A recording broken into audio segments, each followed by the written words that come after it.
Hello and welcome to Expedition Business, where we talk to inspiring South African entrepreneurs about the highs and lows of their business journey and how on earth they manage to keep the flame of business adventure burning. Of course, facing your day with a smile is sometimes the toughest thing you have to do.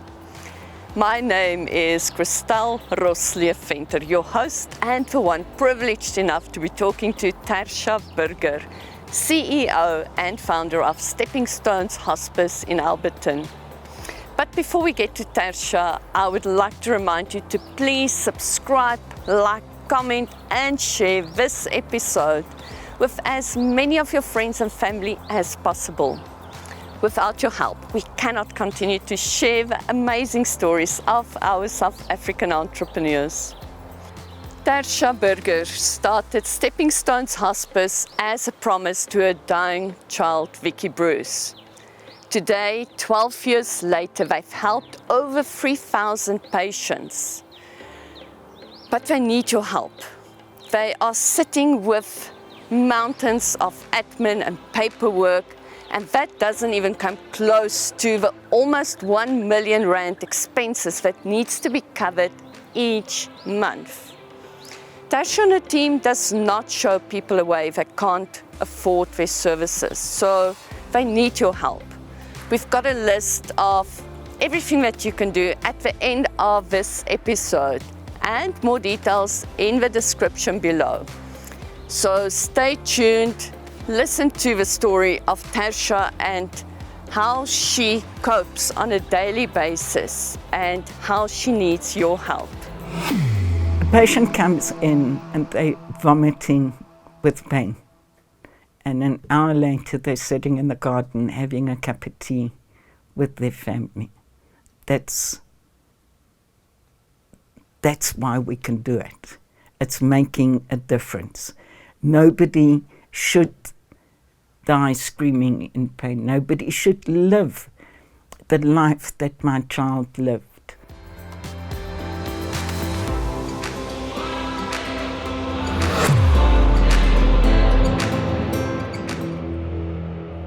Tersia, welcome to Expedition Business in our studio today.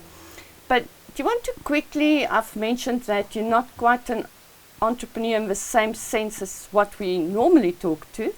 Just quickly, where did Stepping Stones come from? How did it happen that you made a complete change in your career?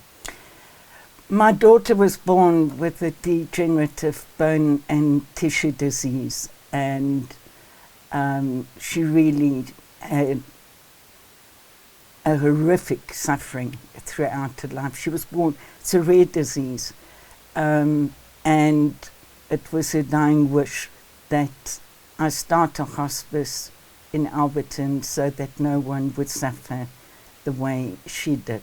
Oh. But before you started the Stepping Stones Hospice, you were in corporate life.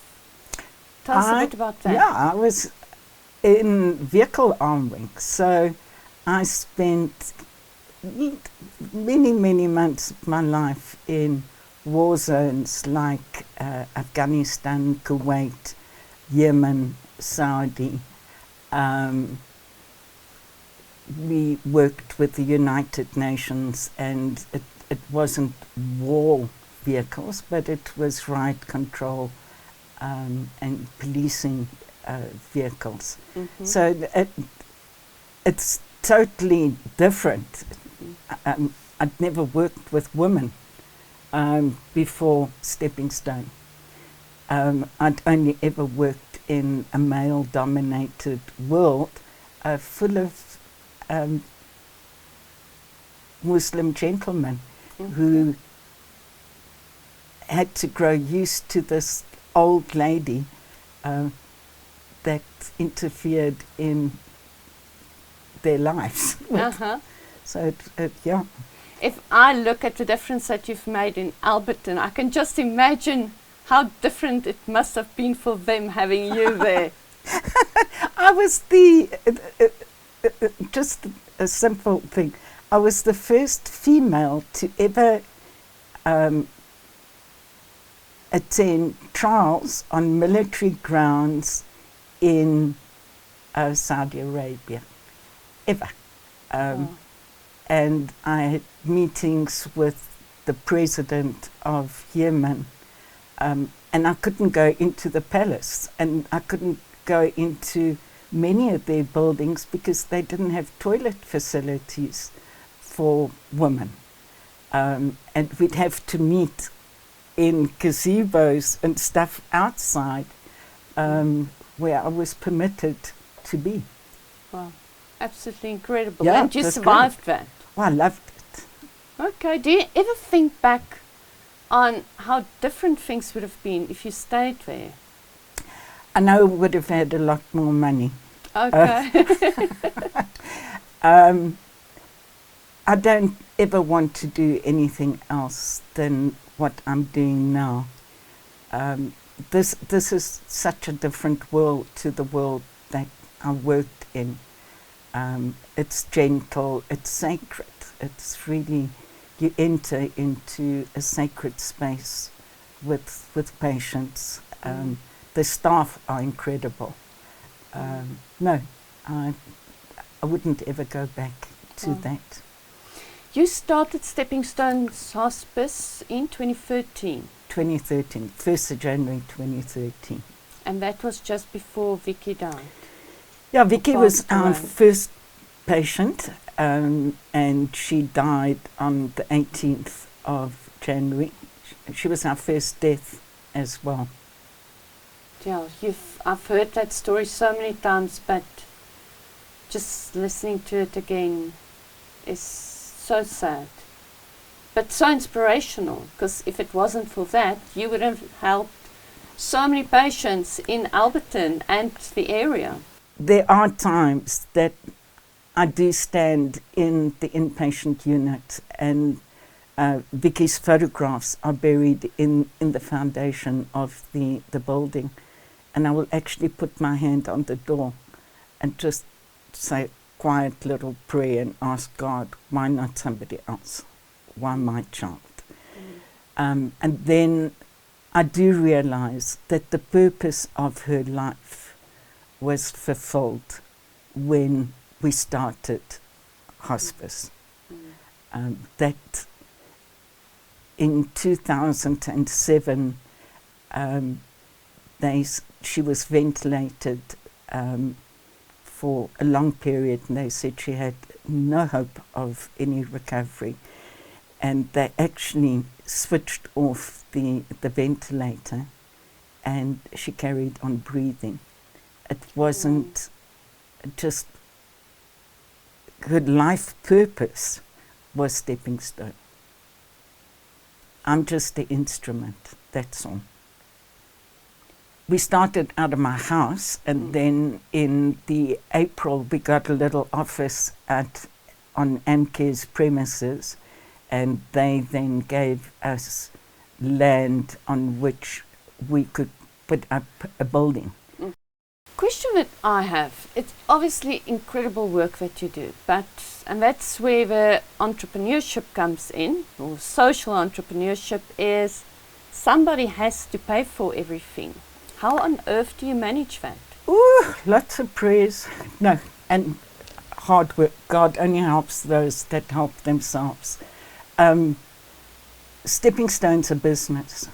It may be a non-profit, it is a non-profit, but if you don't run it as a business, you cannot survive. We have overheads of R1 million a month. We get very, very, very little funding from government. In February, the vast majority of our patients weren't able to make any contribution to their care at all. And we have to make sure that our 49 staff members get paid. So we do a lot of fundraising. We operate on a shoestring. By far, our greatest expense is salaries. We do pay rent, we do pay electricity, we do pay water, we pay everything that any other business pays. We have a charity shop that makes an amazing contribution to our expenses. It's a business, and if you take your eye off that, you will fail. And you've got to know how to read a balance sheet. Stepping Stones have been going for how many years now? 12, 13, this our 13th year. And you've never felt like this is it, you've had enough? I'm going to lie if I say I didn't.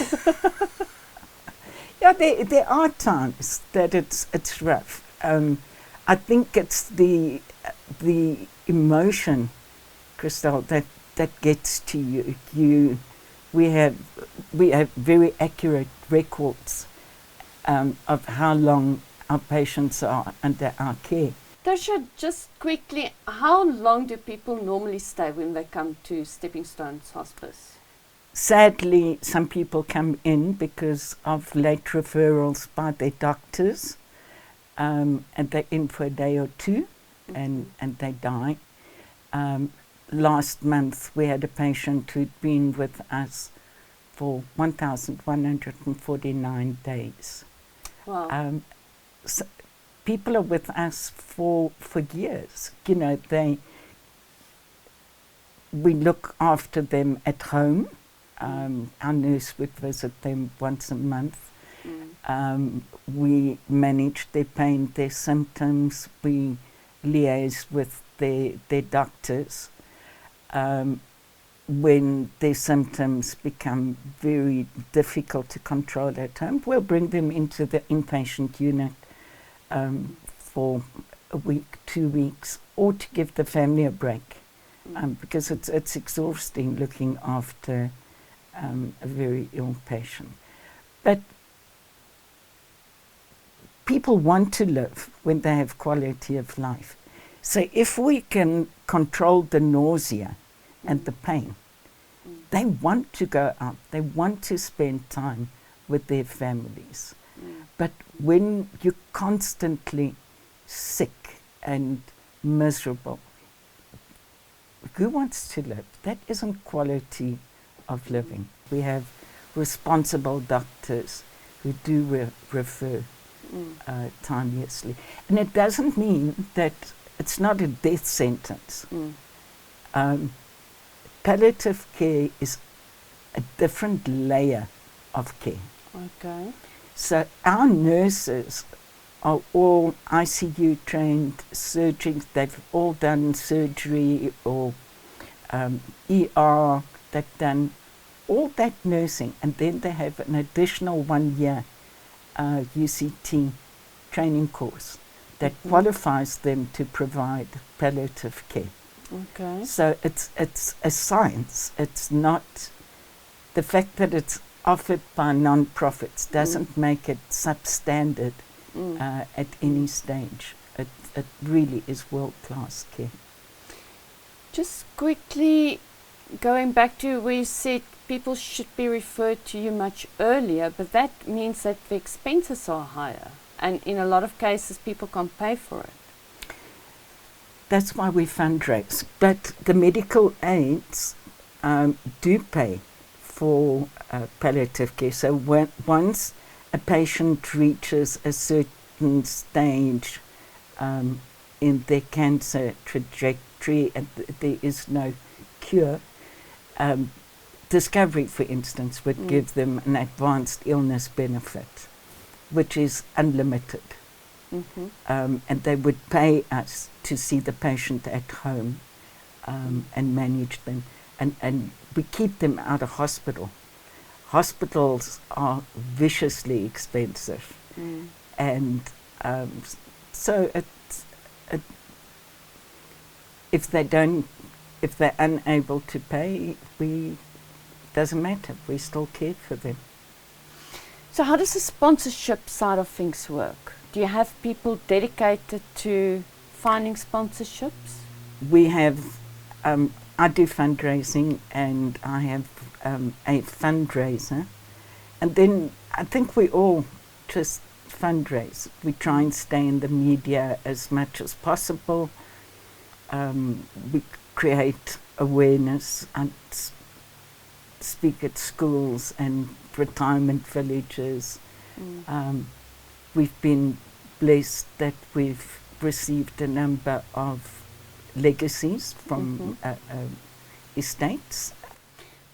So how does the legacy from a estate work? People leave a percentage of their estate to us, or a policy to us, or a fixed amount. They would just write it into their will. So if your biggest wish to get more money, what would that be? Getting more people to add you to the estate? That would be amazing. As long as I don't know them. But my second biggest wish would just be getting into the Lotto website so we can apply for Lotto funding. It's an absolute mess at the moment. We can't register on the portal. There's huge problems with it. We should be funded by them.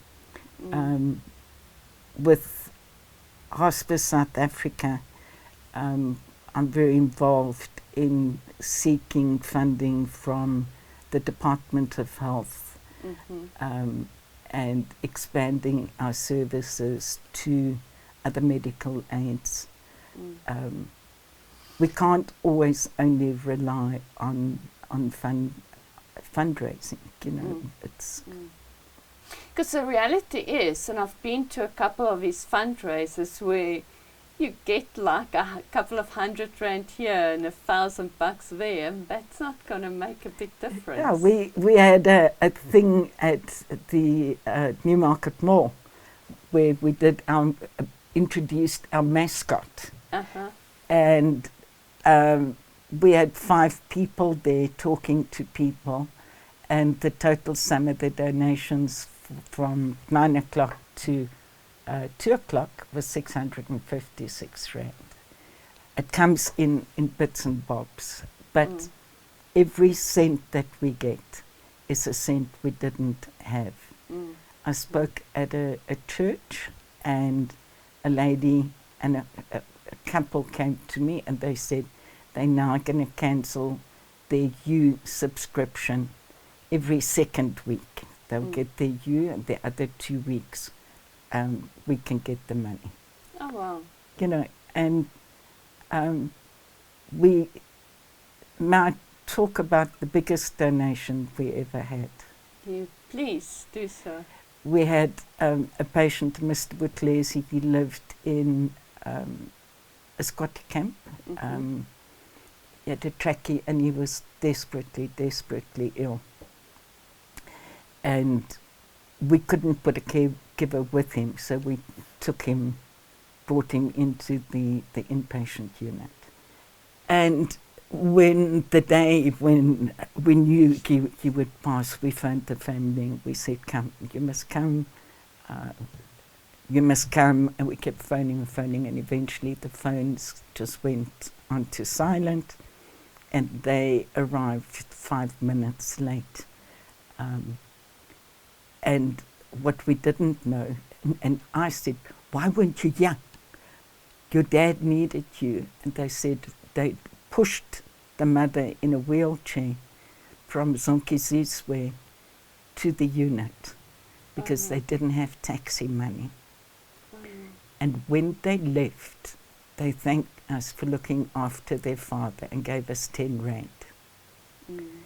And I know that's every single cent that they had. It's not money that came out of the excess of millions that they had lying. They gave us every single cent that they had. So there's no such thing as a small donation. It all adds up. Wow, that is goosebump stuff. Yeah. But how do you continue living through all these emotional moments? A patient comes in and they're vomiting with pain. And an hour later, they're sitting in the garden having a cup of tea with their family. That's why we can do it. It's making a difference. Nobody should die screaming in pain. Nobody should live the life that my child lived, screaming like a wild animal in pain. And hospices we're specialists in pain control.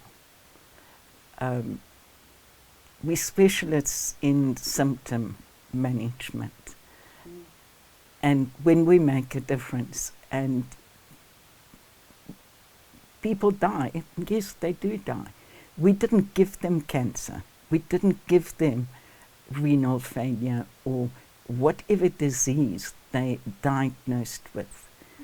We gave them life until they died. And that is how we can carry on. Oh. But in the end, you're still human. You run out of energy. Yeah. Or don't you ever run out of energy? No, we do, you know.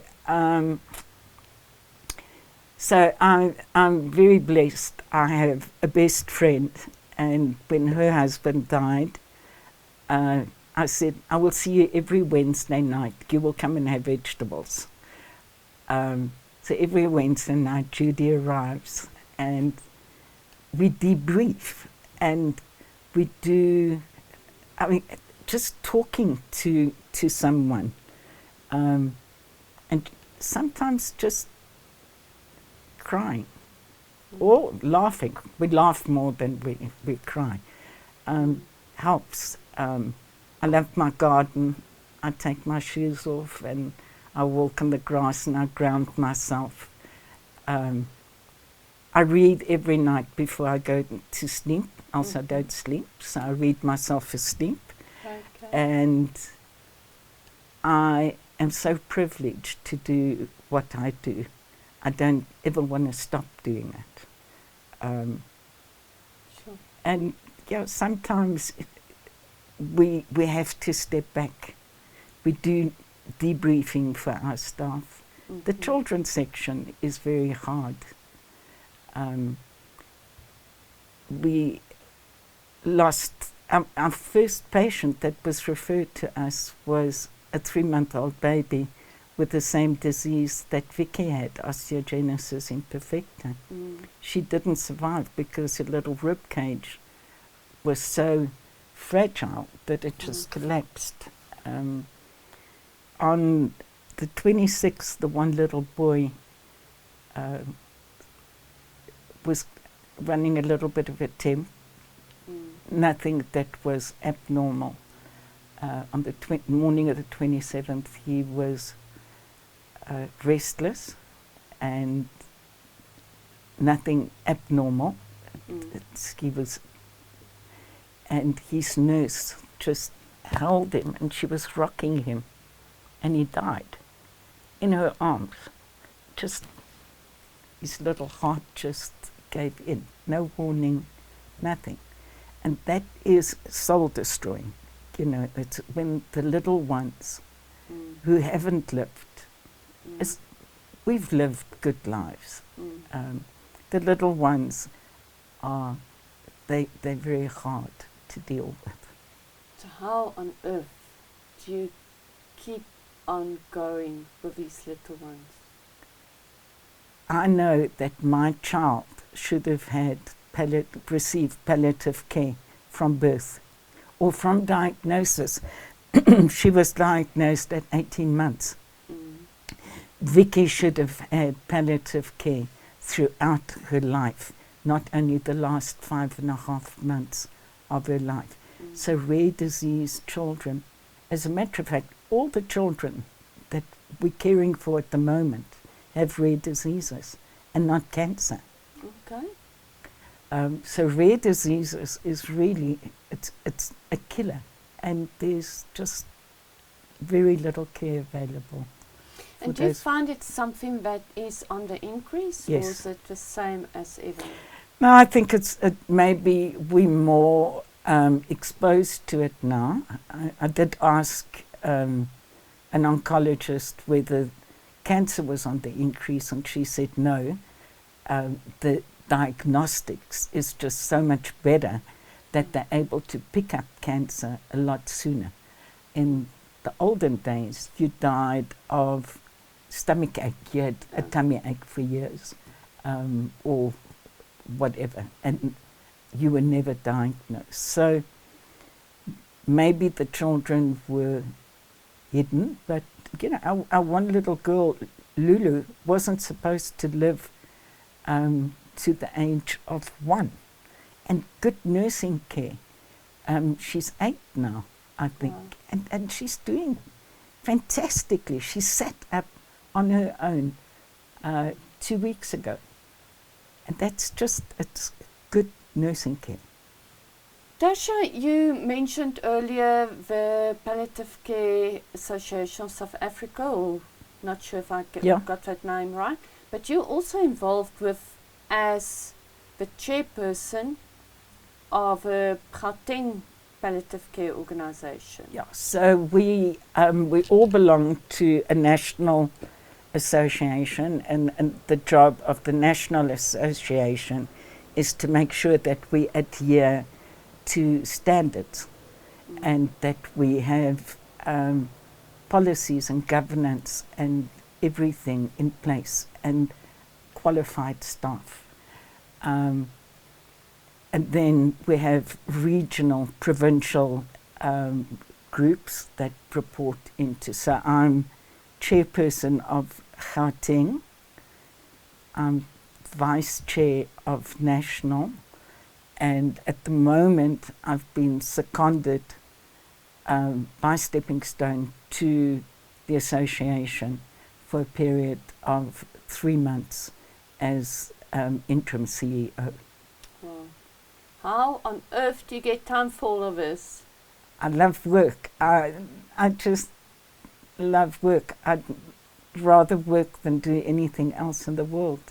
Absolutely incredible. And just coming back to the personal side, you've also lost your husband a while ago. Yeah. It's and it's something that really angers me is he was misdiagnosed for 2.5 years, and he suffered incredible pain. But if you're not diagnosed, I mean, then what do you treat? As hospice, we need a doctor's referral with a firm diagnosis and a guideline on what pain medication you've been on. Where Dani developed a sore foot, and he was diagnosed with gout and rheumatoid arthritis, and when he eventually, his toe started going black, he had a angiogram, they discovered that he had a rare disease. He had a synovial sarcoma, and his foot had been eaten away by the cancer.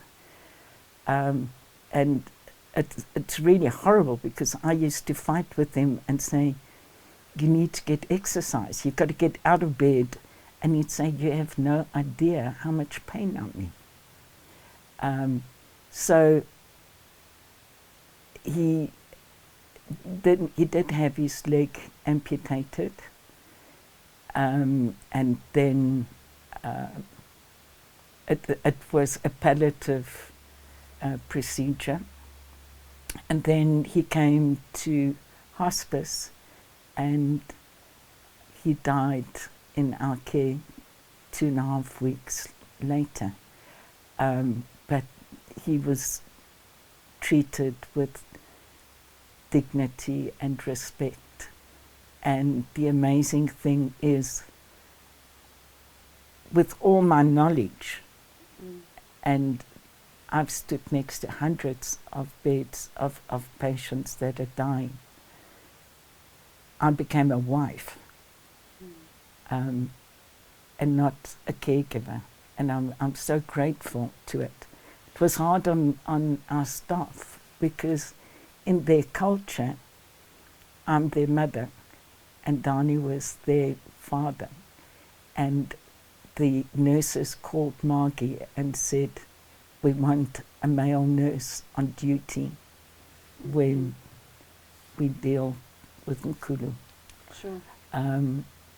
And I'm just so grateful for the privilege of him dying pain-free and symptom-free and calm and loved.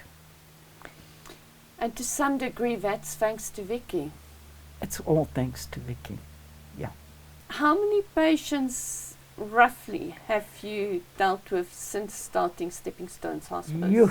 Just on 4,000. So we have, on average, between 120 or 30 and 160 patients. We lose 30 a month and we get 30 new patients. So our patient numbers always remain constant. We are hoping, we bought land in Raceview, 4 stands. On the first 2 stands, we renovated the house into the baby unit, and it's really exquisite. And then next door, we want to build a 14-bed adult facility. Our existing facility is inadequate, but we will use that as a pre-terminal frail care.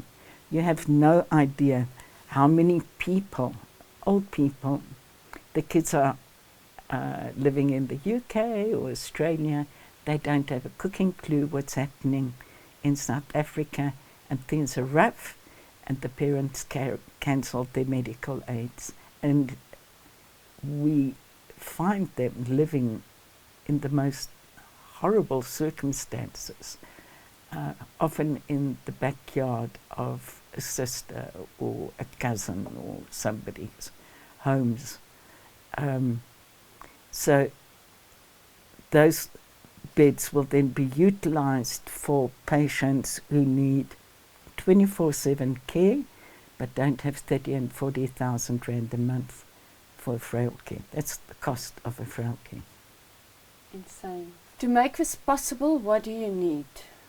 I need 6 million for my building, and we need monthly debit orders. Every month we start with 0 money. We know what the medical aids owe us. We know the little bit that we're going to get from the Department of Health. But we still about 600,000 short a month. So if we had debit orders, and I know right now we do have debit orders of just on 90,000. If I could get 190,000, that would, if every household in Alberton gave us 50 rand a month, household, we would never ever have to ask for money. Sure. We would make it work. And people think a donation's got to be millions. Every single cent adds up. You've mentioned earlier somebody cancelling their subscription. Yes. Or only half of it. Half of it, yeah. And the rest contributing it to us. To you. Yeah. So it's not that difficult. No. To get 50 rand a month together to give to hospice. It's a dessert if you go and eat out. It's a dessert costs you more than 50 rand. And you can share your partner's dessert if you have to, you know. But I'm sure that if there was a will, we would be able to get, if we got that, we would be able to care for every single vulnerable Person out. terminally ill person out there. Anything else that you need? We currently have about 40 volunteers. We've just finished a companionship communication training course. All our volunteers have to undergo training before they're allowed to interact with patients. So they taught communication skills and also stepping into a family's shoes and stepping out. Because if you stay in a family's shoes, you will die. You cannot survive the emotion of working with patients or at a hospice. We need goods for our second-hand shop, furniture, cars. Preferably working cars. Yes, working cars. That would be great. Money, it always comes down to money. You know, some schools have a wonderful drive and they will collect cleaning materials from the classes. We got a pink bin campaign where pink bins go to schools and the kids put clothes in there. And it's good clothes, teenage clothes, which we're able to sell at very good prices to often less fortunate people. It's really rough work, and no matter who you believe in, we all believe in someone. We need the community to pray for us. Normally people think when you go to a hospice, you go to die. Not true. We're all going to die. There's not one of us who's not going to die. It's a layer of care. It's written into the new NHI. It's a basic human right, is the right to palliative care. And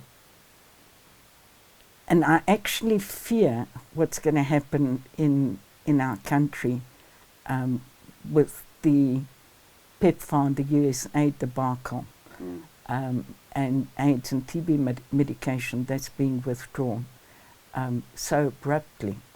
And I think to a large extent we escaped massive death during COVID, because so many of our patients are on antiretroviral medication. And there's a theory that helped. But if you miss a dose of your ARVs or your TB medication, you become resistant, drug resistant. Tersia, just to wrap up things, anyone else that want to start, not necessarily a hospice, but a social entrepreneurship program, what would your advice be to them? Don't. If I'd known how much admin and paperwork and governance stuff there is in running a hospice, I think I would have thought twice, and I would have argued with Vicky when she said, promise me. I would have negotiated. Can't I start something else? Really, something. It's hard. It really, really is hard. Emotionally, it's hard. It's financially, it's really hard. But I would recommend that the first thing that they get in order is they appoint auditors, good, reliable auditors, and that their governance is in place. Before you start looking for money or anything, you have to prove and be able to responsibly manage what you're going to be entrusted with. And lots of money. Lots of money. And if you got a house, like I bonded my property twice because I started it, and the first 18, 20 months I carried all the expenses. So you got to know you're never going to retire because you're always going to have a bond to pay off. Somebody asked me the other day, she said, how many summers do you think you have left? So I'm going to ask you the same question. How many summers do you think you have left at your age? So I said, I think I got another 8. I think it's fair. And she said, what are you going to do with it? What are you going to do with your last 8 summers? So I'm hoping to travel more. Mm-hmm. I want to write about hospice because there's so much, you know, if you come into the unit, you will hear a lot of laughter. You will hear crying as well. But we often say to the families, the greatest gift you can give your loved one when you're sitting next to that deathbed is talking about the happy times, and that your loved one knowing that they left a mark on your life, that you did a good job.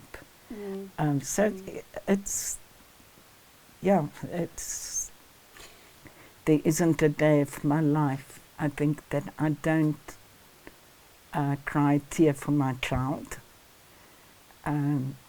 I miss my husband desperately, and they made me who I am, and I honor their memories and their legacy every day of my life. And it's what drives me, is making a difference in their name. Just quickly, last couple of questions. You mentioned that you read. What do you read? Oh, wonderful crime stories. Okay. I love crime and legal stories, mindless stuff, you know. So, yeah. Okay. Music? My music, I love classical music. I love ballet. Yes. But I also love country music. Nothing wrong with that. Okay. Last final wishes, motivational thoughts that you could help to inspire our social entrepreneurs out there? I want them to always remember that there's a wonderful book that they should read, The Fish Rots from the Head. Dr. Bob Garrett wrote it. It's a brilliant book, and as a leader of a team, you must always be above reproach, and you got to lead from the front. You cannot ask of your staff or your volunteers or your community to do what you're not prepared to do. And to look for the opportunities. There's always an opportunity somewhere.